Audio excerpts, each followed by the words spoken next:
देखिए पिछली जो हमारी क्लास थी उसके अंदर में हमने प्लेन मिरर के बारे में जितनी भी इंफॉर्मेशन थी वो वहां पर कलेक्ट कर ली थी। उससे रिलेटेड जो भी हमारे पास में न्यूमेरिकल्स बनते थे उनके बारे में हमने वहां पर डिस्कस किया है। और जो भी बाकी जो बचे हैं वो आप लोगों को एक सीट के द्वारा दे दिए जाएंगे, वहां पर आप उनको अटेम्प्ट करने की कोशिश कीजिएगा, ठीक है। उसका जो सॉल्यूशन होगा हम आप लोगों को प्रोवाइड कर देंगे। आज मैं बात करता हूं, एक बहुत ही इंपॉर्टेंट टॉपिक है जिसको हम स्पेरिकल मिरर के नाम से जानते हैं। देखिए स्पेरिकल मिरर की जब भी हम बात करते हैं ना, तो इसके अंदर में मैंने आप लोगों को पहला जब एक इंट्रोडक्टरी क्लास दी थी आप लोगों को, तो वहां पे मैंने बताया था कि हम पढ़ेंगे किस किस के बारे में। जब हम रिफ्लेक्शन की बात करते हैं तब हम पढ़ते हैं सबसे पहले प्लेन मिरर के बारे में बात करते हैं, फिर हम बात करते हैं हमारे पास में कॉनकेव मिरर के बारे में बात करते हैं और कॉन्वेक्स मिरर के बारे में बात करते हैं। तो आज जो कॉनकेव मिरर और कॉन्वेक्स जो हमारे पास में मिरर है उनके बारे में आप डिस्कस करेंगे, जो कि बहुत इंपॉर्टेंट है अगर न्यूमेरिकल पोर्शन के हिसाब से बात करूं तो। मैं पहले जो बात कर रहा हूं मैं बात करूंगा कंसेप्चुअली, उसके बात करेंगे हम उसकी कुछ शॉर्ट ट्रिक निकालने की, और लास्ट में हम उसके देखेंगे कैसे हमारे पास में न्यूमेरिकल्स बनते हैं। तो जो कंसेप्चुअली आप लोग को बताया जाता है ना, वो आपके एओ एग्जाम के लिए बहुत इंपॉर्टेंट होता है। तो आप ये मत सोचिए कि भाई मैं तो सीधा फॉर्मूला लगा के अपने क्वेश्चंस लगा लूं। भाई आपको कंसेप्चुअली भी पता होना चाहिए कि कैसे आपके क्वेश्चंस वहां पर बिल्ट हो सकते हैं, ठीक है। सबसे पहले मैं बात करता हूं स्पेरिकल मिरर को। अगर स्पेरिकल मिरर की बात करी जाए तो व्हाट इज स्पेरिकल मिरर, सबसे पहले तो आप लोग के दिमाग में यह आना चाहिए कि स्पेरिकल मिरर आखिर होते क्या है। भाई जैसा नाम से बता रहा है मेरे पास में कि मिरर, यहां पर मैंने इसके साथ में जोड़ दिया है, तो मिरर का सीधा सीधा मतलब है कि वहां पर एक स्मूथ सरफेस होगा यानी कि रिफ्लेक्टिंग सरफेस होगा, और एक साइड में उसका कोटेड सरफेस होगा। जैसे हमने प्लेन मिरर की बात करी थी, तो प्लेन मिरर को मैं कैसे रिप्रेजेंट करता था, यहां पर मैंने एक प्लेन सरफेस लिया और उसके नीचे कोटिंग यहां पर शो कर दिया करता था। तो आप लोग बोलते थे कि ये मेरे पास में क्या है, एक प्लेन मिरर। आप लोगों ने मेरे साथ में इसकी डेफिनेशन डेवलप करी थी, जिसकी हमने 2 क्लासेस के अंदर बहुत बेहतरीन तरीके से इसको समझने की कोशिश किया है। आज हम इसके अंदर में देखते हैं कि स्पेरिकल मिरर क्या होता है। देखिए मान लो मेरे पास में एक स्पेरिकल बॉल है, भाई ये पूरी मेरे पास में एक स्पेरिकल बॉल है जो कि ग्लास की होगी, ठीक है। इसको मैं क्या करता हूं, बीचों बीच 2 हिस्सों में काट देता हूं। यहां पर मेरे पास में 2 हिस्सों में इसको काट दिया जाए तो आपको दिख रहा होगा कि 2 इसके हाफ मिलेंगे आप लोगों को। एक हाफ को मैं यहां पर रिप्रेजेंट कर देता हूं, मैं एक हाफ को यहां पर लिख लेते हैं और दूसरा हाफ है मेरे पास में, इसको मैंने यहां पर रिप्रेजेंट कर दिया, ठीक है। अब मैं क्या करता हूं कि मुझे अभी तक तो ये प्लेन सरफेस मिले, यानी कि ग्लास ही मिला है मेरे को यहां पर। मैं इस सरफेस के अंदर में अब कोटिंग करना शुरू करता हूं, क्योंकि मिरर तो तभी बनेगा ना जब हम उसके ऊपर में कोटिंग कर देते हैं। तो पहला जो केस होगा, मैं इसके अंदर में इस पर्टिकुलर ग्लास के अंदर में इस साइड में कोटिंग कर रहा हूं, भाई इंटरनल साइड है जो, उसमें कोटिंग कर रहा हूं मैं। और दूसरा जो मेरे पास में मिरर बना हुआ है, इसको इस साइड में मैं कोटिंग करके दिखा रहा हूं आप लोग को, ठीक है। अब बात करें कि ये इनको कैसे डिफरेंशिएट करेंगे कि कौन सा मेरे पास में मिरर है। आप लोगों ने अपने स्कूल टाइम पे ये चीजें पढ़ी थी कि कॉनकेव मिरर है और एक मेरे पास में कॉन्वेक्स मिरर है। देखो इसका मैं तरीका बताता हूं आप लोगों को समझने का कि ये मिरर कौन सा कहलाएगा और ये मिरर कौन सा कहलाएगा। तो ये आइडेंटिफाई करने के लिए आपको सिर्फ एक थंब रूल याद रखना है कि मेरा जो रिफ्लेक्टिंग सरफेस है, ध्यान से सुनना इस पॉइंट को, कि जिस भी रिफ्लेक्टिंग सरफेस की बात कर रहे हैं वो किस तरह का मेरे पास में बन के आया हुआ है, ठीक है। अगर इसकी बात करें तो यहां पर देखो एक केव टाइप में बन रही होगी, ठीक है, केव टाइप में बन रही होगी, गुफा टाइप में। तो आप बोल सकते हैं कि यहां पर जो मेरे पास में रिफ्लेक्टिंग सरफेस है वो किस तरह का सरफेस बना रहा है, मेरे पास में एक केव टाइप में बना रहा है। तो आप डायरेक्टली ये बोल सकते हैं कि यहां पर ऐसा मेरे पास में स्पेरिकल मिरर जिसके अंदर में रिफ्लेक्टिंग सरफेस एक केव टाइप में बना रहा है, that is known as concave mirror के नाम से जानेंगे, ठीक है। ये मेरे पास में कॉनकेव हो गया, कौन इसके साथ में जुड़ा क्योंकि हमने स्पेरिकल पोर्शन से इसको काटकर यहां पर रखा हुआ है। आई थिंक आप लोगों को ये कंसेप्ट यहां पर समझ में आया होगा। अब मैं बात करूं इस केस के अंदर में, तो आप मेरे को यहां पर बताओ कि भाई इसके अंदर में मेरा रिफ्लेक्टिंग सरफेस कौन सा है। बिल्कुल सही जवाब दिया कि ये जो बाहर का जो उभरा हुआ हिस्सा है, इसी को हम क्या कर रहे हैं, एक रिफ्लेक्टिंग सरफेस के रूप में यहां पर यूज कर रहे हैं। तो यही हमारे पास में एक थंब रूल था कि जो आपके पास में रिफ्लेक्टिंग सरफेस है उसी को आप बोलेंगे कि ये मेरे पास में इस टाइप का मिरर बनेगा। यहां पर बल्जिंग है यानी कि आउटसाइड में निकला हुआ है, तो ये बनेगा मेरे पास में कॉनवेक्स, यानी कि जो उभरा हुआ हिस्सा यानी कि जो बल्जिंग सरफेस है वो आपका यहां पर एज ए रिफ्लेक्टिंग सरफेस काम कर रहा है। तो आप इसको नाम देंगे कि ये मेरे पास में कॉन्वेक्स मिरर आ गया, ठीक है। तो यहां पर जो बेसिक था आप लोगों को समझ में आ गया होगा कि मेरे पास किसको कॉनकेव बोलना है और किसको मेरे पास में कॉन्वेक्स मिरर के रूप में यूज करना है। चलिए अब इसके बहुत इंपॉर्टेंट टॉपिक्स हैं जो हमारे पास में इनकी बेसिक डेफिनेशंस होंगी, जो आपको बिल्कुल याद होनी चाहिए, जिनका आपको पता होना चाहिए, तभी आप इसके न्यूमेरिकल्स को अप्रोच कर सकते हैं। क्या क्या पॉइंट्स हैं उनके बारे में पहला डिस्कस कर लेते हैं। भाई मैंने जो ये मिरर काटे हैं, सबसे पहले ध्यान दो कि ये जो मैंने मिरर काटे हैं, बीच में जो हिस्सा करके दिया है, ये किसी ना किसी एक स्पेरिकल बॉल से आए होंगे, बिल्कुल, ठीक है। तो मैं अभी जो यहां पर रिप्रेजेंट किया है इसी को मैं रिप्रेजेंट कर दूं कि अगर मेरे पास में एक स्पेरिकल बॉल है, it must have a centre, तो इसका जो सेंटर होगा वो कहीं यहां पर होगा। ये मैंने इसका सेंटर रिप्रेजेंट कर दिया। तो ये मेरे पास में इस सरफेस से, यानी कि कहीं से भी आप सरफेस ले रहे हो, ये जो डिस्टेंस होती है इसको आप क्या बोलेंगे, रेडियस। किसका रेडियस, यानी कि जो भी आप कर्वेचर लेके आ रहे हैं, मान लो मैं पहला मिरर कंसीडरेशन में ले लेता हूं, मैं कॉनकेव मिरर के साथ में ज्यादा अपनी जो जितना भी एक्सप्लेनेशन होगा हम कॉनकेव मिरर के साथ में करना प्रीफर करते हैं। कॉन्वेक्स से भी हम उसको कर लेंगे, लेकिन कॉनकेव का अगर यूज करके हम करेंगे तो हमारे पास में वास्ट जो उसकी डेफिनेशन निकल के आ जाती है, वास्ट हमारे पास में न्यूमेरिकल्स उसके साथ में बन सकते हैं, ठीक है। और जब हम बात करेंगे लेंसेज को लेके तो वहां पे मैं कॉन्वेक्स के साथ में ज्यादा काम करूंगा, ओके। तो यहां पर आप लोग को ध्यान रखना है कि जब भी मैं स्पेरिकल मिरर के बारे में बात करूंगा तो मैं मैक्सिमम टाइम पे कॉनकेव लेकर यहां पर चलूंगा, ठीक है। तो मैं यहां पर भाई ये कंसीडरेशन में ले लिया, ये मेरे पास में हो गया एक किस तरह का मिरर हो गया भाई, ये क्या बता सकते हैं किस तरह का मिरर है ये? नहीं, जब तक मैं इसका आप लोगों को ये नहीं दूं कि कौन सा मेरा रिफ्लेक्टिंग सरफेस है तब तक आप इसको डिफाइन नहीं कर सकते हैं। तो मैंने कहा कि भाई इसका रिफ्लेक्टिंग सरफेस कहीं यहां पर है, ये सॉरी इसको जो कोटिंग किया है वो मैंने बाहर की साइड में कर दिया है, और इसका जो रिफ्लेक्टिंग सरफेस है वो एक केव टाइप में बना रहा है, ठीक है। तो आप लोगों ने केव के बारे में बात कर ली। अब देखो मैं अगर इसको ऐसे बोल दूं कि ये मेरे पास में टोटल किसी ना किसी एक स्पेयर से लिया गया होगा, यानी इस स्पेयर को काट के तो हमने बनाया होगा, तो यहां से आप लोगों को दिख रहा है कि इसका एक सेंटर पॉइंट रहा होगा। सबसे पहली डेफिनेशन की हम बात कर रहे हैं कि ये मेरे पास में एक आ गया सी, जिसको हम रिप्रेजेंट करेंगे सेंटर ऑफ कर्वेचर के नाम से, ठीक है। यानी कि जो आपने कर्वेचर लिया है उसका कहीं ना कहीं सेंटर होगा, तो ये मेरे पास में कहलाएगा कर्वेचर कहलाएगा, सेंटर ऑफ कर्वेचर कहलाएगा। और ये जो डिस्टेंस होगी यहां से और इस कर्वेचर से, और ये जो डिस्टेंस होगी इसको आप जानेंगे रेडियस ऑफ कर्वेचर के नाम से। यानी कि दो डेफिनेशन मैंने यहां पर डेवलप कर लिया, कौन कौन सी? पहली मैंने डेवलप करी है भाई सेंटर के नाम से, सेंटर ऑफ कर्वेचर के नाम से, और दूसरी यहां पर जो डेफिनेशन यहां पे हमने डेवलप करी है that is radius of curvature के नाम से, रेडियस ऑफ कर्वेचर के नाम से। दो डेफिनेशन के बारे में आप लोगों को कोई दिक्कत हुई नहीं हुई भाई। चलिए अब ये क्या यूज होगा, इसको हम रिप्रेजेंट करेंगे, सेंटर को हम सी से रिप्रेजेंट करेंगे और रेडियस ऑफ कर्वेचर को हम आगे से रिप्रेजेंट करेंगे, it will be represented by R, R से हम इसको रिप्रेजेंट करेंगे। चलिए बहुत अच्छी बात, यहां तक आप लोगों को समझ में आया।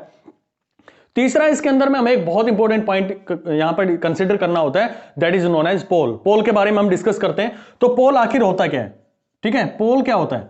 पोल होता है कि भाई जो भी आप कर्वेचर ले रहे हैं ना, जो भी आपने मिरर कंसीडर किया है, तो आप अपनी जो कैलकुलेशन करने के लिए जो इजी पॉइंट हो, जो आपने मिरर कंसीडर किया है, मान लो ये आपने मिरर कंसीडर किया है, तो इसके लिए आपका जो कन्वीनियंट पॉइंट हो जहां से आप ऑब्जेक्ट और इमेज की डिस्टेंस मेजर कर सकते हैं, वही हमारे पास में एक पोल कहलाता है, यानी कि स्टैंडर्ड पॉइंट हमारे पास में यूज करना होता है, ठीक है। क्या ये मिरर खुद डिफाइन करता है कि मेरा पोल यहां पर है? जी नहीं, ये आप खुद डिफाइन करते हैं कि हमें पोल कहां पर लेना है, ताकि मैं अपनी जो कैलकुलेशंस आएंगी उनको इजीली कैलकुलेट कर लूं कि कहां पर मेरी ऑब्जेक्ट रखी गई है और कहां पर मेरे पास में इमेज रखी गई है। तो मेरे को यह बताओ, क्या मैं इस मिरर का जो पोल है वो यहां पर कंसीडर कर लूं?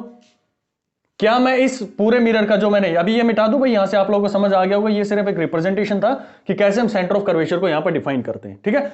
यहां पर रिप्रेजेंट कर दूं, या फिर यहां पर डिफाइन कर दूं मैं, या फिर यहां पर डिफाइन करूं? कौन सा मेरे लिए पोल सही रहेगा? Answer is this one. क्यों भाई, ये क्यों नहीं हो सकता, ये क्यों नहीं हो सकता? तीनों ही इसके पोल हैं, लेकिन आपको वो कंसीडरेशन में लेना है जो आपकी कैलकुलेशंस को इजी कर दे। तो आपको सबको पता है, जो स्कूल लाइफ में आप पढ़ते आए हैं, कि भाई जो हमारे पास में मिरर दिया गया है उसका जो मिड पॉइंट होगा, यानी कि जो हमारे पास में हमने अपर्चर कंसीडरेशन में लिया है या कर्वेचर जो हमने कंसीडरेशन में लिया है, उसका जो हमारे पास में सेंट्रल पॉइंट होगा उसी को हम पोल के नाम से याद रख लेते हैं। कोई दिक्कत नहीं, आप इसको भी कंसीडरेशन में ले सकते हैं, इसको भी कंसीडरेशन में, कोई इसके ऊपर में हार्ड एंड फास्ट रूल नहीं है, ठीक है। तो मैं अब आगे से जब भी यूज करेंगे 99% हम इसको यहीं पर कंसीडरेशन में लेके चलते हैं, और पोल को हम रिप्रेजेंट करते हैं V विद पॉइंट P से हम इसको रिप्रेजेंट करते हैं, ठीक है। आपको समझ आया कि पोल क्या होता है? पोल होता है हमारे पास में जहां से हम सारी कैलकुलेशंस लेंगे। पॉइंट टू बी नोटेड, पोल वो पॉइंट होता है किसी भी कर्वेचर के ऊपर में जो अपर्चर आप लोगों ने कंसीडरेशन किया है, जो मिरर आप लोगों ने कंसीडर किया है, उसके ऊपर में जहां से हमारी कैलकुलेशंस, इमेज की जो पोजीशन और हमारे पास में ऑब्जेक्ट की जो पोजीशन होती है वो कैलकुलेट करना हमारे लिए इजी हो जाए। यानी कि रेफरेंस पॉइंट आगे से जब भी यूज करूंगा मैं किसी भी कैलकुलेशन के लिए, वो किसको यूज करने वाला हूं मैं? पोल को कंसीडरेशन में लेकर चल रहा हूं, ठीक है। चलो भाई, बहुत अच्छी बात है, आप लोगों ने पोल के बारे में डिस्कस कर लिया। चौथा जो यहां पर पॉइंट आता है, बहुत इंपॉर्टेंट है ये, that is known as principal axis. Principal axis के बारे में हम पढ़ना शुरू करते हैं। प्रिंसिपल एक्सिस, अब ये प्रिंसिपल एक्सिस क्या होता है भाई? ये बार बार जब न्यूमेरिकल्स करेंगे ना तो ये चीजें बार बार आपको एनकाउंटर होने वाली है वहां पर। बार बार इन्हीं चीजों को एंटरटेन करेंगे कि ये मेरे पास में इसका प्रिंसिपल एक्सिस यहां पर है, इसका पोल यहां पर है, इसका सेंटर ऑफ कर्वेचर यहां पर है, इसका रेडियस ऑफ कर्वेचर इतनी दूरी पे है, ठीक है। तो वो चीजें हमारे पास में बार बार आने वाली हैं, तो इसीलिए पहले इनकी बेसिक जो डेफिनेशंस होती हैं उनको आपको पता होना चाहिए, ताकि आगे की जब हम तैयारी करेंगे ना, आगे जो पढ़ना शुरू करेंगे तो वहां पर कैलकुलेशन ईजी होने शुरू हो जाएंगे। देखिए प्रिंसिपल एक्सिस का मतलब होता है कि भाई सबसे पहले तो आपने सेंटर ऑफ कर्वेचर को डिफाइन कर दिया, ठीक है जी। अभी मैं ये लाइन यहां से बिल्कुल इसको रिमूव कर देता हूं, ये मैंने आप लोगों को रेडियस समझाने के लिए यूज किया था। तो आपने सेंटर ऑफ कर्वेचर यूज कर लिया भैया, आप लोगों ने सी यहां पर आ गया, पोल मेरा यहां पर आ गया। अगर मैं ऐसा करूं कि ये जो मेरे पास में लाइन है, यानी कि सेंटर ऑफ कर्वेचर को और पोल को आपस में मिला दिया जाए, ध्यान से सुनना इस पॉइंट को, कि जो भी मेरे पास में सेंटर ऑफ कर्वेचर है और मेरे पास में जो पोल है, अगर इन दोनों पॉइंट्स को मिला देते हैं, this is known as principal axis. यानी कि हमारे पास में एक रेफरेंस लाइन आ गई है, एक हमारे पास में प्रिंसिपल एक्सिस आ गया, एक हमारे पास में रेफरेंस हॉरिजॉन्टल लाइन आ गया, जिसके रिस्पेक्टिव हम हमारी सारी कैलकुलेशंस कर सकते हैं, ठीक है। तो आपको समझ आई क्या होता है प्रिंसिपल एक्सिस। जब भी मैं आगे से बोलूंगा कि ये रे प्रिंसिपल एक्सिस के पैरेलल जा रही है, तो आपको सीधा दिमाग लगाना है कि भाई प्रिंसिपल एक्सिस तो होगा मेरे पास में सेंटर ऑफ कर्वेचर और पोल के बीच में जो लाइन सीधा कनेक्ट कर रही है, पैरेलल जो जाएगी वो कहीं यहां से होकर जा रही होगी भाई, ठीक। इस तरह से हमारे पास में लाइन जा रही होगी। ओके चलिए, बहुत अच्छी बात आप लोगों ने यहां से इस पॉइंट को समझा। अब मेरे पास में क्या रह गया, को बता सकता है क्या रह गया मेरे पास में? एक बहुत इंपॉर्टेंट पॉइंट रह गया, फोकस, ठीक है। फोकस क्या होता है मेरे पास? देखिए आप लोगों ने घर में आस पड़ोस में कहीं ना कहीं डीटीएच की छतरी तो देखी होगी, जो डीटीएच आप लोग देखते हैं डिश टीवी की, जो ऊपर वो एक छतरी से लगा के चले जाते हैं, ठीक है। तो वो होती क्या हमारे पास में, उसके अंदर में आप देखेंगे कि ऐसे कर्व सरफेस होता है और एक यहां पर थोड़ा सा उसको एक्सटेंडेड किया होता है और यहां पर एक डिवाइस लगाया जाता है जिसको बोलते हैं हम एलएनबी के नाम से जानते हैं, ठीक है।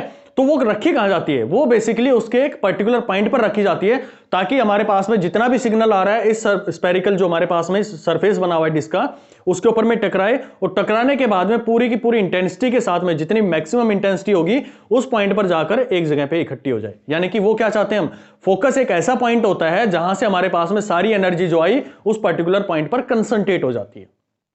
तो ये भाई कोई ना कोई पॉइंट तो होना चाहिए। अगर हम यहां पर स्पेरिकल मिरर की बात कर रहे हैं और पर्टिकुलरली मैं कॉनकेव मिरर की बात कर रहा हूं, तो इसके अंदर में कोई ना कोई एक पॉइंट तो होना चाहिए कि अगर हमारे पास में किसी लाइन को अगर पैरेलल टू प्रिंसिपल एक्सिस डालें, तो वो इस प्रिंसिपल एक्सिस को कहीं पर काटे, उसी पॉइंट को हम फोकस के नाम से जानते हैं भाई, ठीक है। क्या मैं ये डेफिनेशन बिल्कुल सही बोल दिया मैंने? ठीक है। अगर आप नॉर्मल लोअर स्टैंडर्ड पर जाते हैं तो आपके लिए डेफिनेशन मोर देन सफिशिएंट है कि मेरे पास में प्रिंसिपल एक्सिस के अलोंग आपने पैरेलल लाइन डाली और वहां से टकरा के वो हमारी प्रिंसिपल एक्सिस को कट करते हुए किसी पॉइंट पर आ जाती है, जिसको हम जानते हैं फोकस के नाम से। चलिए आप लोग की उसी डेफिनेशन को मैं यहां पर लिखने की कोशिश करता हूं कि कहीं मेरे पास में इन्फिनिटी पर कोई ऑब्जेक्ट रखी हुई है, इन्फिनिटी से ऑब्जेक्ट रखी हुई है, तो वहां से रे आई और ये काट कर यहां पर चली गई, तो यहां पर जो काटी है ना, इस पॉइंट को हम बोलते हैं फोकस के नाम से जानते हैं, ठीक है। लेकिन थोड़ा सा अगर मैं इसको एक्सटेंडेड वर्जन में आप लोगों से बात करूं, तो ये जो डिस्टेंस होती है ना, दिस डिस्टेंस, अगर ये मेरे पास में टोटल आर है यहां से, और ये जो दूरी है अगर इसको आप आर मानते हैं, रेडियस ऑफ कर्वेचर जो मेरे पास में है उसको आप आर मानते हैं, और ये मेरे पास में जो डिस्टेंस है जिसको कहां से कैलकुलेट करना होता है, मेरे को पोल से कंसिडरेशन में लेके चलना होता है, तो ये पोल से फोकस की जो दूरी होती है इसको हम एफ के नाम से रिप्रेजेंट करते हैं, यानी कि फोकल लेंथ के नाम से रिप्रेजेंट करते हैं, ठीक है। फोकस आपको समझ में आया कि पैरेलल टू प्रिंसिपल एक्सिस कोई रे मेरे पास में आती है और यहां पर अगर वो प्रिंसिपल एक्सिस को किसी पर्टिकुलर पॉइंट पर काटती है तो हम उसको बोलते हैं फोकस, और ये जो लेंथ होती है कहां से, प्रिंसिपल पोल से और फोकस की, इसको हम नाम जानते हैं फोकल लेंथ के नाम से जानते हैं, ठीक है। आगे बात करेंगे कि पॉजिटिव होगी या नेगेटिव होगी जब हम साइन कन्वेंशंस के बारे में यहां पर बात करने की कोशिश करेंगे, ठीक है। चलिए अब मैं बात करूं कि ये क्या, ये मेरे पास में डिस्टेंस क्या होगी, एफ और आर के बीच में क्या रिलेशन होती है, ठीक है। तो अगर आप लोगों से बात करूं मैं, जो मेरे पास में फिफ्थ पॉइंट है जिसको आप लोगों ने जाना है फोकस के नाम से, तो फोकस कोई भी एक पॉइंट होगा अगर प्रिंसिपल एक्सिस के अलोंग मेरी रे जो है वो पैरेलल आ रही है, तो वो किसी पर्टिकुलर पॉइंट पर इंसिडेंट हो जाएगी और वहां से हमारे पास में रिफ्लेक्ट बैक होके इस प्रिंसिपल एक्सिस को काटते हुए जाएगी, that is known as focus. Okay, क्या मेरे को ये बताओ कि भाई ये मिरर के जो हमने लॉज ऑफ रिफ्लेक्शन पढ़े थे, क्या हमारे पास में प्लेन मिरर के लिए एप्लीकेबल थे? जी नहीं। आप मिरर कोई सा भी ले लो, चाहे स्पेरिकल मिरर ले लो, कॉनकेव मिरर ले लो, कॉन्वेक्स मिरर ले लो, प्लेन मिरर ले लो, ठीक है, हर जगह पर हमारा रूल जो होगा वो यही होगा, जो आप लोगों ने लॉज पढ़े थे वो सारे यहां पर भी एप्लीकेबल होंगे, ठीक है। तो उसी के बेसिस पे जब हम रिलेशन की बात करते हैं, बहुत मैथमेटिकली उसको हम प्रूव करते हैं, जब आप लोगों ने पढ़ा होगा अपनी 12th क्लास के अंदर में, तो आप लोगों ने एक निकाला होगा कि जो मेरे पास में रेडियस होता है that is twice of F, ये आप लोगों ने पढ़ा था। या फिर आप कह सकते हैं कि जो मेरे पास में फोकल लेंथ होती है वो हमारे पास में रेडियस जो होता है उसका हाफ होता है। वेरी इंपॉर्टेंट पॉइंट, आप लोगों को ये ध्यान में रखना है भाई, ठीक है। यानी कि जो मेरे पास में जब आगे से बोलूंगा रेडियस ऑफ कर्वेचर, तो उसको आप 2f भी लिख सकते हैं, यानी कि जो फोकल लेंथ है उसकी उसी का डबल होता है ये। दूसरा हम बात करें जो मेरे पास में फोकल लेंथ होती है, यानी कि ये जो फोकल लेंथ होती है ये पूरा जो रेडियस ऑफ कर्वेचर होता है उसका हाफ पॉइंट होता है, ठीक है। लेकिन एक्चुअल में ये डेफिनेशन ये नहीं होती है, मैं आप लोगों को सिर्फ एक नॉलेज के लिए बताता हूं कि जब भी हम बात करते हैं तो हमारे पास में जो फोकल लेंथ होती है, फोकल लेंथ को हम रिप्रेजेंट, सॉरी, जो हमारे पास में रेडियस, इसका जो हमारे पास में फोकल लेंथ होती है that is equal to r minus r by 2 sec theta. ये हमारी एक्चुअल इसकी डेफिनेशन होती है जब हम बात करते हैं कि फोकल लेंथ और रेडियस ऑफ कर्वेचर के बीच में क्या रिलेशन होती है। अब बात करें कि ये कब आती है, तो ये रिलेशन हमारे पास में और ये कब आती है, दोनों रिलेशंस। तो दो हमारे पास में मेन लाइंस होती हैं, एक तो होती है पैरेक्सियल लाइन होती है और एक हमारे पास में मार्जिनल लाइन होती है। तो पैरेक्सियल लाइन, अगर मैं बेसिक इसकी डेफिनेशन आप लोग को बता दूं तो पैरेक्सियल लाइन वो होती है जो कि हमारे पास में सेंटर, जो हमारे पास में प्रिंसिपल एक्सिस है ना भाई, जो आप लोगों ने प्रिंसिपल एक्सिस बनाया हुआ है, ये मेरे पास में प्रिंसिपल एक्सिस है, तो इसके आसपास से जो गुजरती हैं लाइनें, आसपास से जो गुजरती हैं लाइनें, यानी कि इस पॉइंट पर जब वो इंसिडेंट हो रही होंगी, जब मिरर के ऊपर में इंसिडेंट हो रही होंगी, तो वो जीरो से 5 डिग्री का जब एंगल बना रही, यानी कि हमारे पास में एंगल ऑफ इंसिडेंस उसका बहुत कम है, तब हम यूज करते हैं कौन सा पैरामीटर, ये पैरामीटर यूज करते हैं r/2 का। लेकिन दूसरी, ये इनको हम बोलते हैं पैरेक्सियल लाइन के नाम से जानते हैं, जो प्रिंसिपल एक्सिस के बहुत पास आ रही है, यानी कि जिनके angle of incidence 0 to 5 degree होते हैं। अब दूसरा एक टर्म निकल के आता है मार्जिनल रेज का। तो मार्जिनल रेज वो होती हैं जो कि इंसिडेंट तो होती है हमारे पास में मिरर पे, लेकिन वो बहुत बड़ा एंगल बना रही है, यानी कि बड़ा बनाने का मतलब है कि 5 डिग्री से ऊपर एंगल बना रही है। मान लो ये मेरे पास में लाइन चली गई है, ये भी रिफ्लेक्ट बैक होके आएगी, ठीक है। यानी कि पैरेक्सियल जो लाइनें आएंगी उन सब का क्या होगा, हमारे पास में फोकस एक होने वाला है। लेकिन जब हमारे पास में वो मार्जिनल लाइन के थ्रू बनेगा तो उनका फोकस अलग हो जाता है, ठीक है, इस तरह से हो जाएगा। तो हम जब भी हम कंसीडरेशन में लेंगे, हमारे जो भी न्यूमेरिकल्स आएंगे 99.9% आप लोग को कौन सा यूज करना है, यही यूज करना है। लेकिन अगर आप लोगों से कोई पूछ लिया जाए कि फोकल लेंथ क्या होती है, फोकल लेंथ का एक्चुअल फॉर्मूला क्या होता है, तो फोकल लेंथ निकालने का ये एक्चुअल फॉर्मूला होता है कि r minus r/2 sec theta. और sec थीटा क्या होता है, जो यहां पर भाई एंगल इंसिडेंट होता है, this is known as theta, ठीक है। और जब मार्जिनल हमारे पास में इसमें पैरेक्सियल आ गई तो थीटा की वैल्यू, sec थीटा की वैल्यू 1 हो जाती है, then you will get f is equal to r/2। आप लोगों को ये आंसर वहां से मिल जाता है, ठीक है। तो ये भाई आप लोग का बेसिक एक थ्योरी था। बेसिक आप लोगों को डेफिनेशन मुझे याद करवानी थी कि क्या क्या डेफिनेशंस होती हैं। पहले बात करूं मैं सेंटर ऑफ कर्वेचर की, तो सेंटर ऑफ कर्वेचर का आपने समझा कि मेरे पास में कोई भी मिरर है उसका जो सेंट्रल पॉइंट है that is known as centre of the curvature. दूसरा आप लोगों ने देखा रेडियस ऑफ कर्वेचर के बारे में, तो ये जो डिस्टेंस है ना सेंटर से लेके और इस कर्वेचर की, ठीक है, या फिर मैं इस मिरर को यहां पर कंसिडरेशन में लेके चल रहा हूं, तो ये जो डिस्टेंस है this is known as radius of curvature. तीसरा आप लोगों ने मेरे साथ में पढ़ा पोल के बारे में, तो पोल का मैं पहले भी बता चुका हूं कि पोल की एक बहुत ही खूबसूरत चीज होती है कि हम जितनी भी कैलकुलेशन लेते हैं वो सारे हम पोल पॉइंट को एक रेफरेंस पॉइंट मानकर यहां पर हम कंसिडरेशन में लेके चलते हैं, ठीक है। नेक्स्ट आपने देखा प्रिंसिपल एक्सिस को लेके, तो प्रिंसिपल एक्सिस क्या होता है, प्रिंसिपल एक्सिस वो एक्सिस होता है जब रे हमारी पोल और हमारे पास में सेंटर ऑफ कर्वेचर होता है उससे पास होती है, that is known as principal axis. इसका बहुत ज्यादा मैं यूज करने वाला हूं प्रिंसिपल एक्सिस को लेके। और लास्ट मैंने फोकस के बारे में बात करी, तो फोकस एक ऐसा पॉइंट होता है कि जब पैरेलल रेज, ध्यान से सुनना इस पॉइंट को, जब पैरेलल रेज आती हैं और पैरेलल रेज हमारे पास में इस पर इंसिडेंट होती हैं तो वहां से वो रिफ्लेक्ट बैक होकर पर्टिकुलर पॉइंट पर इंसिडेंट हो जाती हैं, दैट इज नोन एज। हमारे पास में जितने भी बेसिक केसेस बन सकते थे, जो डेफिनेशंस बन सकती थी, आप इसका स्नैपशॉट ले लीजिए या फिर आप लोगों को राइट डाउन करना है तो पॉज करके इसको राइट डाउन कर लो, ठीक है। चलिए अब मैं बात करता हूं थोड़े से और आगे एक्सटेंडेड वर्जन के रूप में हम इसको बात करते हैं, जहां पर हमारे पास में न्यूमेरिकल पोर्शन आ जाता है। तो बेसिक आप लोगों को समझ में आ गया होगा। अब मैं न्यूमेरिकल्स के रूप में बात करता हूं, तो न्यूमेरिकल यूज करने के लिए हम इसका एक फॉर्मूला निकल के आता है जिसको आप जानते हैं मिरर फॉर्मूला के नाम से जानते हैं, ठीक है। अब वो मिरर फॉर्मूला हमारे पास में क्या होगा, जब मैं आगे चीजें बात करूंगा ना, जब हम लेंसेज के बारे में बात करेंगे तो लेंसेज के बारे में ये चीजें बार बार रिपीट होने वाली है। वहां पर भी क्या क्या रिपीट होगा, वहां पर मेरे पास में फोकस रिपीट होगा, फिर मेरे पास में सेंटर यूज होने वाला है, वहां पर भी रेडियस ऑफ कर्वेचर, वहां पर दो हमारे रेडियस ऑफ कर्वेचर आ जाते हैं, ठीक है। उसी तरह से ये पोल के बारे में बात करेंगे, फिर अगेन हम वहां पर प्रिंसिपल, यहां पर मैंने पोल की बात करी है वहां पर मैं ऑप्टिकल सेंटर के रूप में बात करूंगा, फिर मैं बात करूंगा प्रिंसिपल एक्सिस, बिल्कुल ये डेफिनेशन रहेगी, फोकस की भी वहां पर ये डेफिनेशन रहने वाली। चलिए अब देखता हूं मैं कि मेरे पास में जो न्यूमेरिकल पोर्शन आता है वो एक फॉर्मूला बन के आता है भाई इसके अंदर में। उससे पहले मैं आप लोगों को बता दूं कि अगर मान लो ये आप लोगों को समझ आएगा कि कॉनकेव मिरर, कॉन्वेक्स मिरर कौन सा होता है, ठीक है। तो उसके अंदर में तीन चीजें हमारे पास में कंसिडरेशन में लेनी पड़ती हैं। पहले उनकी डेफिनेशन हम देख लेते हैं और फिर उनके बारे में हम जानने की कोशिश करेंगे कि कैसे हमको इनको न्यूमेरिकल्स के अंदर में यूज करना है। ठीक है, चलिए भाई डायरेक्ट हम फॉर्मूला लेंगे, कोई डेरिवेशन हमारे लिए इतना इंपॉर्टेंट यहां पर नहीं रहेगा। चलो भाई देखो, जो फॉर्मूला हमारे पास में निकल के आता है, अगर मैं मेरे एक स्पेरिकल मिरर यानी कि कॉनकेव मिरर की बात कर लूं, ये मेरे पास में कॉनकेव मिरर हो गया भाई। ठीक है, कोटिंग करेंगे जब होगा भाई, इतनी जल्दी कैसे कर दिया आप लोगों ने। ठीक है, ये मेरे पास में हो गया, एक कॉनकेव मिरर हो गया। ये मेरे पास में इसका पोल कंसिडरेशन में ले लिया मैंने, ये मेरे पास में पोल हो गया भाई। ध्यान से सुनना, जो मैं डिस्टेंस बताता चलूंगा। ये मेरे पास में हो गया भाई सेंटर ऑफ कर्वेचर हो गया। इस पॉइंट को और इस पॉइंट को आपस में मिला देंगे तो ये मेरे पास में क्या बनने वाला है, प्रिंसिपल एक्सिस बनने वाला है। ठीक है, और यहां पर जो बीच में इनका पॉइंट होगा, this is known as focal, focus के नाम से जानेंगे। ओके, अब देखो कोई भी मेरे पास में ऑब्जेक्ट रखी हुई है, लेट अस सपोज कि यहां पर ये सेंटर ऑफ कर्वेचर है और सेंटर ऑफ कर्वेचर से कहीं पीछे की साइड में थोड़ा सा टिल्ट हो गया, कोई नहीं, आप लोग थोड़ा सा इसके अंदर में मैनेज कर लेना। ये मेरे पास में मान लो कि एक ऑब्जेक्ट रखा हुआ है। ओके, अगर मैं बात करूं मेरे पास में अगर ये ऑब्जेक्ट रखा हुआ है तो इमेज कहीं यहां बनेगी, इस पर्टिकुलर पॉइंट पर कहीं इमेज बनेगी। अभी हमें नहीं पता कहां पर बननी है, मैं सिर्फ एक ओवरव्यू लेके चल रहा हूं इस चीजों के लेके ना, आगे हम इसके 4-5 जो केसेस बनते हैं उनके बारे में और डिटेल में एक्सप्लेनेशन लेके चलेंगे। तो इसके अंदर में ये मेरे पास में जो ऑब्जेक्ट की डिस्टेंस होती है, यानी कि जहां से ऑब्जेक्ट की डिस्टेंस रखी हुई है, ये मान लो एक ऑब्जेक्ट की डिस्टेंस है ए बी, आप लोगों ने ऑब्जेक्ट बोला, और इसकी जो इमेज बनी है that is a dash B dash बनी है। तो ये जो डिस्टेंस होती है, कहां से भाई मुझे कंसीडरेशन में लेके चलना है, ये डिस्टेंस मुझे पोल से मेजर करनी होती है। तो इस डिस्टेंस को हमेशा आप आगे से रिप्रेजेंट करेंगे यू से। ये जो मेरे पास में डिस्टेंस बनी है कहां से कहां तक की, पोल से, और इमेज की जो डिस्टेंस बनती है इसको आप रिप्रेजेंट करते हैं वी से, यानी कि मैं इसको रिप्रेजेंट करने वाला भाई वी से रिप्रेजेंट करेंगे।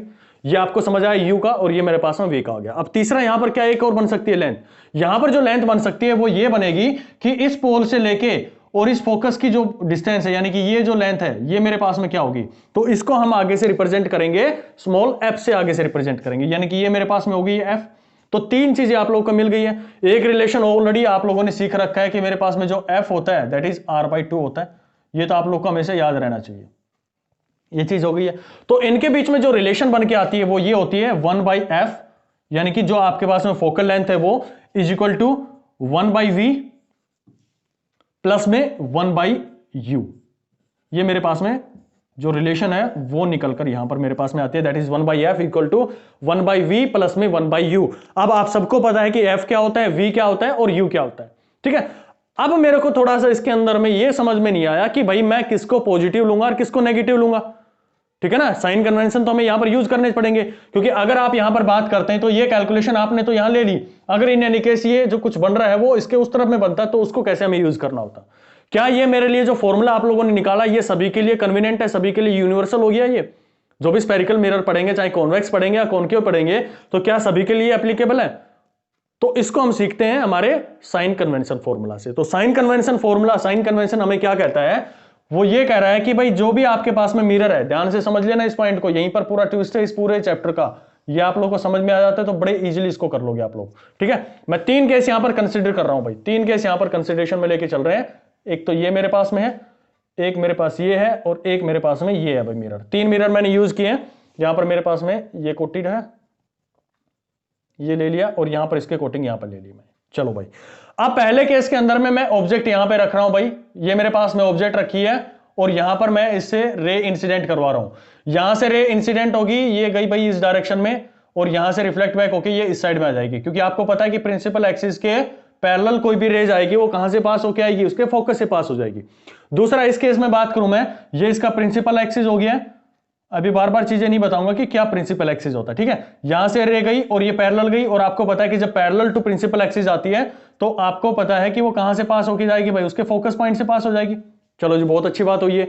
अब मैं बात करूं इस केस की, तो इस केस के अंदर में वही करूं मैं, ये मेरे पास में प्रिंसिपल एक्सिस हो गया, एक रे पैरेलल गई है और वो टकरा के वापसी आ गई, यानी कि ये पॉइंट मेरे पास में क्या बनने वाला है, ये फोकस बनने वाला है। ओके, यहां पर मेरे पास में ऑब्जेक्ट रखी हुई थी इस पॉइंट के अंदर में। तो साइन कन्वेंशन हमें ये कहता है कि साइन कन्वेंशन हमारे पास में ये कहता है कि इस केस के अंदर में, इस केस के अंदर में जो भी हमारे पास में काम की रेज है, जो भी हमारे पास में काम की रेज है, अगर आपको उनकी कैलकुलेशन उसी की डायरेक्शन में कर रहे हैं तब तो वो आएगी पॉजिटिव, अगर उसके अपोजिट डायरेक्शन में कर रहे हैं तो वो आएगी आपके पास में नेगेटिव। अब बात करिए काम की रेज होती क्या है, तो काम की रेज का बोलने का मतलब है कि हमारे पास में जो इंसिडेंट रे होती है ना, अगर हम कैलकुलेशन हमारे इंसिडेंट रे की डायरेक्शन में करते हैं तब तो हमारे पास में कैलकुलेशन जो आएंगी वो आएंगी पॉजिटिव, और अगर हमें उसके अपोजिट चलना है तो हमारे पास में आने वाली है नेगेटिव। अब दूसरी बात करें कि ये आखिर कैलकुलेशन हमें करनी कहां से है भाई, किस पॉइंट से हमें कंसीडरेशन में लेके चलना पड़ता है, तो आपको मैंने पहले भी बताया था कि वो एक रेफरेंस पॉइंट होता है जिसको आप जानते हैं पोल के नाम से,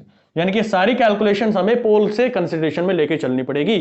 तो ये भाई मैं इसका पोल कंसीडर कर लूं, ये पोल कंसीडर कर लिया, ये आपने पोल कंसीडर कर लिया, और यहां पर इसका पोल यहां पर आप लोगों ने कंसीडर कर लिया। ठीक है, पहले केस की बात करो, मुझे निकालनी है डिस्टेंस किसकी, यहां से मुझे ऑब्जेक्ट की डिस्टेंस निकालनी है भाई, ऑब्जेक्ट कहां पर रखी हुई है, तो इंसिडेंट ये इस डायरेक्शन में आ रही थी, और कैलकुलेशन कहां पर लोगे, इस डायरेक्शन में। रेफरेंस पॉइंट कहां है भाई, रेफरेंस पॉइंट मेरा यहां पर है, तो मुझे यहां से इस डायरेक्शन में चलना पड़ेगा, यानी कि आप इस डायरेक्शन में जा रहे हो तो मुझे जो कैलकुलेशन मिलने वाली यानी कि यू की जो डिस्टेंस मिलेगी वो मुझे नेगेटिव में मिलेगी। क्यों मिलेगी, क्योंकि मेरा इंसिडेंट रे तो इस डायरेक्शन में है और कैलकुलेशन करने के लिए मुझे इस डायरेक्शन में जाना पड़ रहा है, तो यहां पर जो मेरे पास में वैल्यू आने वाली है दैट विल बी नेगेटिव। यानी कि अगर मैं कहूं कि मेरी ऑब्जेक्ट जो है वो 20 मीटर रखी है इन the front of concave mirror, तो आप कहेंगे कि यू की जो वैल्यू रहेगी दैट विल बी -20 मीटर। अब दूसरी भी यहां पर बात बताओ कि फोकस जो है, उस फोकस की आप जो लेंथ निकालोगे वो कैसे निकालोगे भाई, वो भी तो आप पोल से कैलकुलेट करोगे, तो पोल से कैलकुलेट करने के लिए आपको कहां जाना पड़ेगा, पोल से अपोजिट डायरेक्शन में जाना पड़ेगा, और आपके इंसिडेंट रे का है इस डायरेक्शन में, तो आप कह सकते हैं कि इसका जो फोकस आएगा वो भी हमारे पास में कितना आने वाला है, दैट विल बी नेगेटिव। मान लो ये डिस्टेंस 5 रही होगी तो आप कहेंगे कि 5 मीटर मेरे पास में रहने वाली है। ठीक है, अब मैं इसकी बात करता हूं दूसरे केस के अंदर में आ जाओ भाई। अब यहां पर बताओ मेरे पास में सेम वही पिछला कंसीडरेशन में है कि ऑब्जेक्ट जो है 20 मीटर पे रखी हुई और फोकस मेरे पास में 5 है। अब इसके साइन कन्वेंशन हम यहां पर यूज करते हैं, तो पहला साइन कन्वेंशन किसके लिए यूज करूं मैं, ऑब्जेक्ट के लिए, तो ऑब्जेक्ट की मेरे को डिस्टेंस बताओ क्या होगी, तो ऑब्जेक्ट की डिस्टेंस फाइंड आउट करने के लिए आपको कहां से चलना पड़ेगा, पहले तो ये बताओ, पोल से चलना पड़ेगा। अब पोल से चलना पड़ रहा है तो मेरे को ये दूसरा बात ये बताओ कि मुझे क्या इंसिडेंट रे की डायरेक्शन में चलना है या इंसिडेंट रे के अपोजिट चलना है, तो आपने कहा जी इंसिडेंट तो इस डायरेक्शन में आ रही है लेकिन मुझे कैलकुलेशन इस डायरेक्शन में लेके चलनी है, तो मेरे पास में जो u आने वाला है दैट विल बी -20 मीटर। ठीक है, सेंटीमीटर लिख लो भाई, मीटर तो बहुत बड़ी हो जाएंगी इसके अंदर में, सेंटीमीटर की हम बात कर लेते हैं। ठीक है, अब मेरे को फोकस की बात करो यहां पर, तो फोकस क्या आने वाला है, फोकस के लिए भी मुझे पोल से इस डायरेक्शन में चलना पड़ेगा, क्योंकि फोकस तो आप लोगों ने यहां पे डिफाइन किया है ना कॉनकेव मिरर के लिए, तो उसके लिए भी मुझे पोल के जो इंसिडेंट रे हुई है उसके अपोजिट डायरेक्शन में चलना पड़ेगा, then it will be again -5 metre. अब तीसरे केस में आ जाओ, इसके अंदर में मेरी इंसिडेंट रे कहां है भाई, इंसिडेंट रे ऊपर की डायरेक्शन में है, ये इंसिडेंट रे हो गई है, ये मेरे पास में रिफ्लेक्टेड रे हो गई है जो कि फोकस से पास हो गई है, ये मेरे पास में ऑब्जेक्ट रखा हुआ है। तो तीसरा केस हम यहां पर देखते हैं, पिछला जो आप लोगों ने 2 केस देख लिए हैं, तीसरे केस के अंदर में आप देखेंगे कि मेरे पास में यहां पर पोल है, यहां से मुझे सारी कैलकुलेशन करनी पड़ेगी, तो मेरे पास में जो इनिशियल यानी कि ऑब्जेक्ट की जो डिस्टेंस आपको लेनी है, क्या मुझे रे की जो रे इंसिडेंट हो रही है उसकी डायरेक्शन में लेनी है या फिर अपोजिट डायरेक्शन में लेनी है, बिल्कुल आंसर आप लोगों ने कहा कि मुझे उसके अपोजिट डायरेक्शन में चलना पड़ेगा।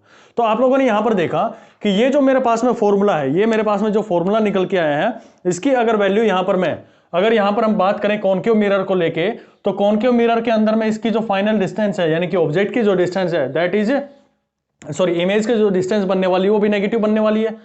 फिर मैं बात करूं मेरे पास में u है, उसकी भी मैं वैल्यू रखूं यहां पर माइनस के साथ में, तो आप लोगों को पता है कि u उसका क्या निकल के आया, माइनस निकल के आया, यानी कि नेगेटिव निकल के आया। फिर हम बात करें फोकल लेंथ के बारे में, तो फोकल लेंथ भी इसकी क्या आने वाली है, नेगेटिव आने वाली। ठीक है, कुछ केसेस के अंदर में हमारे पास में v जो होगा इसका पॉजिटिव बन के आएगा, वो हम एक स्पेशल केसेस के अंदर में उसको स्टडी करने की कोशिश करेंगे। तो यहां से हम कंक्लूड कर सकते हैं कि यहां से अगर इन सबको हम यहां माइनस करेंगे then it will be become plus plus plus, यानी कि जितने भी माइनस के साइन है वो सारे यहां से हट जाने। तो आप ये मान सकते हैं कि ये जो मेरे पास में फॉर्मूला निकल के आया है, आप स्पेरिकल मिरर कोई सा भी ले लो, चाहे आप कॉनकेव मिरर ले लो या फिर आप कॉन्वेक्स मिरर ले लो, दोनों के लिए ये एक यूनिवर्सल के रूप में आप इसको यूज कर सकते हैं, यूनिवर्सल फॉर्मूला आप यहां पर यूज कर सकते हैं। ठीक है, बस एक शर्त यहां पर इसके साथ में ये है कि जब भी आप ये फॉर्मूला यूज करोगे ना, तो इसके साथ में हमेशा आप लोग को वैल्यू जो है वो साइन कन्वेंशन के साथ में रखनी है। ठीक है, साइन कन्वेंशन के साथ में रखनी। तो आप लोग को आई होप आप ये चीजें समझ गए होंगे कि इस फॉर्मूले को कैसे यूज करना है। मान लो आप लोग को क्वेश्चन में दे दिया जाए कि an object is placed at 20 centimetre in the front of concave mirror, ठीक है, और फोकल लेंथ उसकी आप लोगों को दे दी जाएगी 10, हमारे पास में 10 सेंटीमीटर है, then find out the distance of the image from the mirror. तो आप इसको कैलकुलेट करेंगे, तो कैलकुलेट करने का तरीका क्या होगा सही, कि मुझे डायरेक्टली वो जो वैल्यूज दी गई है उनको यहां पर पुट कर देना है, या फिर उनके साइन कन्वेंशन के साथ में लिखना है मेरे को। बिल्कुल सही समझा आप लोगों ने कि वहां पर मेरे को उसके साइन कन्वेंशन के साथ में वैल्यूज को पुट डाउन करना पड़ेगा। यानी कि u की मैंने बात करी थी आपसे 20 सेंटीमीटर पे है, तो आपको u की जो वैल्यू है वो वहां पर पुट डाउन करनी पड़ेगी, कितनी, -20 पुट डाउन करनी पड़ेगी। और आपको जो फोकल लेंथ की वैल्यू दी गई है 10 सेंटीमीटर दी गई है, then you have to put down the focal length is equal to -10, और यहां पर आप रखेंगे इसको -20 रखेंगे, और आपको जो रिजल्ट मिलने वाला है, यहां पर जो रिजल्ट मिलेगा you will get answer 20 centimetre, sorry यहां पर आप लोग को बिल्कुल 20 सेंटीमीटर यहां पर आप लोग को मिलने वाला है। अब ये क्यों मैंने यहां पर डायरेक्टली इस क्वेश्चन के बारे में बात कर लिया है, तो क्योंकि इसका हम जो स्पेशल केस पढ़ने वाले हैं ना, वहां पर इसके बारे में समझ जाओगे कि मैं ये आंसर बिना इसको सोल्व किए कैसे आप लोगों को दे दिया है। अब ये -20 मेरे को यहां पर आई है भाई, जो मेरे पास में इमेज की लोकेशन है वो -20 आई है, तो आप कह सकते हैं कि जो इमेज बनी होगी वो भी उसकी कैलकुलेशन आपको पोल से लेनी है। पॉजिटिव आती तो मैं इस डायरेक्शन में जाता, यानी कि रे जो जा रही थी उस डायरेक्शन में जाता, लेकिन मेरे पास में ये नेगेटिव आई है तो मुझे पोल से इस डायरेक्शन में जाना पड़ेगा। यानी कि आप कह सकते हैं कि इमेज मेरी कहां बनी होगी, in the front of mirror ही बनी होगी। आई होप आप लोग को साइन कन्वेंशन से रिलेटेड इमेज की पोजीशन, ऑब्जेक्ट की पोजीशन और मेरे पास में जो फोकल लेंथ होती है इनकी पोजीशन को लेकर बिल्कुल क्लैरिटी आ गई होगी। अगर ये समझ में आ गया है तो एक छोटा सा कंसेप्ट और बन जाता है इसके अंदर में कि ये तो ठीक है भाई, आप लोगों ने प्रिंसिपल एक्सिस के ऊपर में जो ऑब्जेक्ट रखी हुई थी उनके बारे में बात कर ली। अब मान लो हमारे पास में जो इमेज बनेगी वो ऊपर भी बन सकती है और नीचे भी बन सकती है, तो उनको कैसे रिप्रेजेंट करेंगे। तो उसके लिए हमें बिल्कुल याद रखना कि जब भी मेरे पास में अगर इमेज जो है प्रिंसिपल एक्सिस के अबव रखी होती है, ठीक है, और मेरे पास में ऑब्जेक्ट जो है मेरे पास में प्रिंसिपल एक्सिस के ऊपर रखी होती है, then we consider it as positive, और जब ये इसके नीचे रखी होती है then we consider it as negative. तो आप लोग को ये नेगेटिव कंसीडरेशन में लेके चलना होता है, ऊपर वाले को पॉजिटिव और नीचे वाले को नेगेटिव के रूप में लेके चलना है, ठीक है। अब नेक्स्ट इसके अंदर में टॉपिक नोट कीजिएगा, ट्रांसवर्सल मैग्निफिकेशन। ट्रांसवर्सल मैग्निफिकेशन बहुत इंपॉर्टेंट टॉपिक है इसके अंदर में। अगर मान लो मेरे पास में ये एक मिरर रखा हुआ है, ये मेरे पास में मिरर है, कौन सा मिरर है भाई, ये कॉनकेव मिरर रखा हुआ है। तो मैग्निफिकेशन ये बोलता है कि भाई कोई चीज आप मिरर के अंदर में देखते हैं, जैसे आप शेविंग कर रहे हैं तो शेविंग करते टाइम आप जो मिरर रखते हैं उसके अंदर में आपका जो चेहरा होता है काफी जूम वर्जन में दिखता है, और कुछ मिरर होते हैं जिसके अंदर में आपका चेहरा बहुत छोटा दिखाई देता है। तो यही हमारे पास में मैग्निफिकेशन होता है, जिसको हम ट्रांसवर्सल मैग्निफिकेशन या फिर लीनियर मैग्निफिकेशन के नाम से आप लोग जानते हैं। अब ट्रांसवर्सल मैग्निफिकेशन का मतलब ये होता है कि आपने जो ऑब्जेक्ट ली है ना, जो आपने ऑब्जेक्ट ली है यहां पर, वो आपके प्रिंसिपल एक्सिस के परपेंडिकुलरली रखी गई है। परपेंडिकुलरली अगर वो रखी गई है तो जब उसकी इमेज जो बन के आएगी हमारे पास में, क्योंकि मिरर का मेन काम ही हमारे पास में इमेज डेवलप करना है, ठीक है, तो उसके अंदर में हमारे पास में जो मैग्निफिकेशन आने वाली है, अगर इसकी हाइट हम h o मान ले, यानी कि ऑब्जेक्ट की जो है वो हाइट हम h मान ले, मान लो आप मिरर के सामने खड़े हो और आपकी हाइट मान लो 5 फीट है, ठीक है, तो आपकी h0 हो गई है, और ये मेरे पास में hi, अगर इमेज की जो बनी है that will be represented bye hi, अगर उसको हम hi के नाम से यहां पर रिप्रेजेंट कर दें, then you will find magnification is equal to h0 divided by hi के रूप में आप लोग यहां पर उसको रिप्रेजेंट कर सकते हैं, ठीक है। अगर यहां पर एक छोटी सी और मैं यूज करना चाहूं और इसकी डेफिनेशन यूज करना चाहूं तो मैं इसको रिप्रेजेंट कर सकता हूं -v डिवाइडेड बाय u के फॉर्म में, ठीक है। तो मैग्निफिकेशन के लिए आप ये अपने एग्जाम के लिए ये फॉर्मूला याद रख सकते हैं कि मेरे पास में जो मैग्निफिकेशन होगा, डायरेक्टली आप लोग को क्वेश्चन दिया जाए कि एक मिरर के सामने खड़ा कर दिया है और वो मैग्नीफाइड हो गया 2 टाइम्स, तो वहां पर इसका सीधा मतलब है कि उसने m की वैल्यू आप लोग को दे दी है, ठीक है। अगर आप लोग को ये नहीं देता है तो आप लोग को ये दे देगा कि भाई ऑब्जेक्ट की डिस्टेंस, ये ऑब्जेक्ट की हाइट इतनी है और मेरे पास में उसकी इमेज की हाइट ही है, तो आप इजिली इसका मैग्निफिकेशन निकाल देंगे। फिर थोड़ा सा और अगर उसने थोड़ा सा अपना दिमाग लगा एग्जामिनर ने, और वहां पर आप लोग को यह बोल दिया जाए कि भाई एक जो ऑब्जेक्ट रखी हुई है वो इस पोजीशन पे है, इमेज उसकी इस पोजीशन पर बनी है, हाइट ऑफ ऑब्जेक्ट ये है, then find out the height of image. क्या आप नहीं निकाल सकते इसको? बिल्कुल, आप इन सारे रिलेशंस को यूज करके कोई भी आप अपना आंसर यहां पर डिफाइन कर सकते हैं, ठीक है। बस रिलेशन ये है कि आप लोगों को पूरा फॉर्मूला ये याद रखना पड़ेगा, यानी कि कुल मिलाकर हम बात करें कि हमने जो कॉनकेव मिरर से रिलेटेड था वो सारा यहां पर हमने पढ़ दिया है। अब इसके अंदर में जो फाइनल रिजल्ट, यानी कि जो आप लोग को याद रखने वाली चीजें हैं, एक तो कंसेप्चुअली सारी चीजें आपको पता लगी, क्या पोल होता है, क्या फोकस होता है, क्या हमारे पास में साइन कन्वेंशन होते हैं। साइन कन्वेंशन का सबसे ज्यादा यूज होता है हमारे पास में न्यूमेरिकल्स को लेके। न्यूमेरिकल्स जब भी आप इनिशिएट कर सकते हो जब आपको साइन कन्वेंशन आते हैं। बिना साइन कन्वेंशन के आप किसी भी न्यूमेरिकल को अटेम्प्ट करेंगे तो आपका गलत ही आंसर मिलने वाला है। ठीक है, आपने बाय डिफॉल्ट भाई वैल्यू मान ली कि ये पॉजिटिव है, नेगेटिव है। आप लोगों ने ट्राई भी किए होंगे स्कूल के अंदर में, तो हमेशा देखते थे कि आपके जो न्यूमेरिकल्स होते थे बिना साइन कन्वेंशन के यूज करते थे, गलत आ जाते थे। मैं कहता हूं ऑप्टिक्स इतना इंपॉर्टेंट और इतना आसान टॉपिक है ना ये, अगर आप इसके बेस को पकड़ लो ना तो ये आपको मैक्सिमम मार्क्स दिला सकता है आपके किसी भी एग्जाम के अंदर में। ठीक है, तो चलिए बात करते हैं इसको लेकर। v बाई यू आप लोगों को यहां पे समझ लिया। अब इसकी जो हमारे पास में मेन होगा, अब इसकी जो अलग अलग शेप्स बनेगी, ठीक है, वो कैसे कैसे हमारे पास में इसकी पोजीशंस को लेके हम बात करेंगे कि कहां पर कौन सी इमेज इसकी डेवलप होती है। तो आप भाई दो फॉर्मूले इसके अंदर में याद रख लेना, आगे मैं इन्हीं फॉर्मूलों को दोबारा से यूज करवाऊंगा। तो ये मेरे पास में एक फॉर्मूला तो ये हो गया मैग्निफिकेशन का, और दूसरा फॉर्मूला हो गया 1/f that is equal to 1/v plus 1/u। ये फॉर्मूला याद रख लेना है। और अगर कोई भाई डायरेक्टली आप लोगों से इमेज की पोजीशन पूछ ले तो आप एक छोटा सा फॉर्मूला और याद रख सकते हैं, जिसको आप यहीं से निकल के आएगा, वो रास्ता भी उसका यहीं से निकल के आएगा, उसको आप रिप्रेजेंट कर सकते हैं। भाई मैं इसको 1/u को इस साइड में ले आऊं, यानी कि फाइनल जो इमेज है उसकी लोकेशन मैक्सिमम टाइम आप लोगों से पूछी जाती है, तो मैं लिख सकता हूं 1/f माइनस में 1/u is equal to 1/v लिख सकता हूं मैं। इसको सोल्व आउट करो एंड यू विल गेट, ये मेरे पास में uf हो गया, और यहां पर आप लिखोगे इसको u minus F that will be equal to 1/v, और आप इसको इनवर्स, क्योंकि आपको इमेज की पोजीशन चाहिए तो इमेज की पोजीशन के लिए आप डायरेक्टली याद रख सकते हैं v is equal to u यानी कि initial position of object into में f that is focal length divided by u minus F.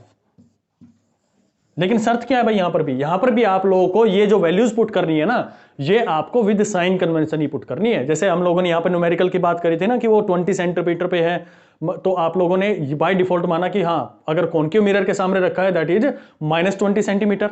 ठीक है, अब देखो इसी के अंदर मैं पुट करता हूं, वहां पर मैंने क्या निकाल के दिखाया था आपको, -20 सेंटीमीटर निकाल दिया था ना। देखो इसको निकालते हैं, सोल्व करते हैं इस क्वेश्चन को।